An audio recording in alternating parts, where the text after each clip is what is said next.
மக்களே இந்த வீடியோ எதுக்காகனா, கோவையில் ஒரு பொண்ணு பாலியல் அந்த விஷயம் நடந்துச்சு சொல்லி ஒரு 2 பேரை அரெஸ்ட் பண்ணியிருக்காங்க. ஒருத்தர் ஹாஸ்பிட்டல் இருக்கிறாரு. அடுத்த நாளே அரெஸ்ட் பண்ணியிருக்காங்க. அந்த பொண்ணுக்கு நடந்தது தப்பு தான். அதேமாரி பேரண்ட்ஸ்லாம் இதுமாரி குழந்தைங்க நடந்துச்சுன்னா, ஒரு இன்சிடென்ட் இதுமாரி நடந்துச்சு, நடக்கக்கூடாது. ஒரு வேளை நடந்துச்சுன்னா அவன் மாட்டினானா சாவச்சிருங்க. சாவச்சிட்டு அதுக்கப்புறம் நீங்கள் என்ன வேணால் பண்ணுங்க, இது பண்ணுங்க, அப்புறம் பார்த்துக்கலாம். என்ன பண்ணுற போகிறானுங்க, அவங்களுக்கும் அதே தண்டனை தான், நம்மளுக்கும் அதே தண்டனை தான், பார்த்துக்கலாம். சரியா? இதெல்லாம் இப்போ இதுக்கப்புறம்லாம் டிஎம்கே வந்தால் காப்பாற்றுவான், டிவிகே வந்தால் காப்பாற்றும், சீமானனை வந்து சுற்றுவார் அப்படிலாம் பார்த்தா வேலைக்கு ஆகாது. இந்த யாரெல்லாம் உங்கள் சொந்தக்காரங்களாம் அவ்வளோ வெறியாகிறீங்களே, அவங்க கையில் மாட்டணும், ஃபஸ்ட்டு வச்சிருங்க, அப்புறம் எல்லாமே பார்த்துக்கலாம். சரிங்களா? பேரண்ட்ஸ் நீங்கள் வந்து இதுக்கப்புறம் நீங்கள் உஷாராக இருங்க. இந்த பாலியல்லாம் நடக்கட்டும், என்ன வேணால் நடக்கட்டும், ஆனால் நான் தெரி படத்தை நான் போடுவேன். ஏன்னா பீக் இந்த டைமில் தான் பீக்குன்னு சொல்லி நேற்று தெரி படம் சன் டிவியில் போடுறானுங்க.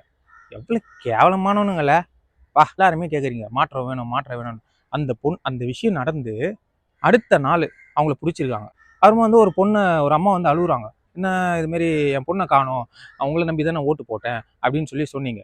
உடனே ஒரு 11 மணி நேரத்தில் கண்டுபிடிச்சிட்டாங்க. அப்புறம் ஆர்எஸ்ஆரத்தில் வந்து ஒரு குழந்தைய காணோன்னு ஒரு பொண்ணு வந்து கம்ப்ளைண்ட் பண்ணுது. உங்களுக்கு தானே நான் ஓட்டு போட்டேன், குழந்தைய காணா போயிடுச்சு அப்படின்னு சொல்லி சொல்கிறாங்க. 6 மணி நேரத்தில் அந்த குழந்தைய கண்டுபிடிச்சிட்டாங்க. அதேமாரி வந்து தூத்துக்குடியில் ஒரு 12வது படிக்கிற பொண்ணுக்கு பாலியல் வன்கொடுமை ஒருத்த பண்ணிக்கிறான். அவனுக்கு வந்து ரெட்டை கொலை தூக்கு தண்டனை கொடுத்துருக்காங்க. ரெட்டை கொலை தூக்கு தண்டனைனா ஒரு தூக்கு தண்டனைனா நம்ம யாருன்னா ஜனாதிபதி கிட்ட கேட்டு மன்னிப்பு கேட்டு திரும்பி வரலாம். ரெட்டை கொலை தூக்கு தண்டனைனா கண்டிப்பாக அவனை தூக்கில் போட்டு தான் இது பண்ணுவாங்க. சரிங்களா? இவ்வளோ மாற்றம் நடந்திருக்கு. இது வரைக்கும் எலெக்ஷனில் ஒரு இன்சிடென்ட் நடக்கும்போது உடனே யார் வந்து இதுமாரி டிசிஷன் எடுத்துருக்கா, இது வந்து அப்படியே கண்டினியூ ஆகட்டும். தப்பு பண்ணுறான்னா தூக்கில் போடுங்க. தீர்ப்பு தப்பானதுக்கப்புறம் எல்லாருமே இது பண்ணுங்க. நாய் வேற குலைக்குது, அது கட்சி சில விஷயம், அதனால நாய் குலைச்சுன்னுக்குது. ஆனால் அந்த ஒரு பொண்ணு நடந்திருக்கு இந்த மாதிரி இன்சிடென்ட்டு.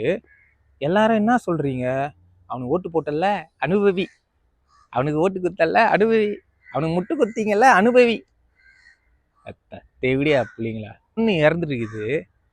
சிரிச்சினே அனுப்புறானுங்க, ஜாலியாக அனுப்பிச்சுன்னுக்குறானுங்க. கமெண்ட்ல இருக்கிற அனுப்புற தெவிடியா பிள்ளைங்களா, என்னங்கடா நீங்க உன் பொண்ணுக்கு நடந்துக்குது, அப்படி வந்து ஒருத்தர் சிரிச்சானா நீ அமைதியா இருப்பியா? கமெண்ட்ல எல்லாருமே நீ பாராட்டுவியா?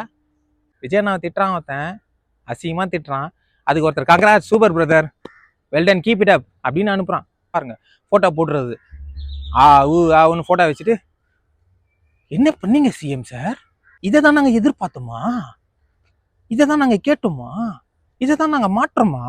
நீ நார்மலாக அப்படிதான் பேசுவியா? எமோஷனல் ஆகிட்டியா? எத்தனை ரீடேக் எடுத்திருப்ப சொல்லு. இப்போ கூட நிறைய பேர் என்ன திட்டலாம் கமெண்ட்ல, டேவிட் புல்லான்னு இப்படின்னு சொல்கிறேன். எங்கள் அம்மா உங்கள் அம்மா மாதிரி, உங்கள் அம்மா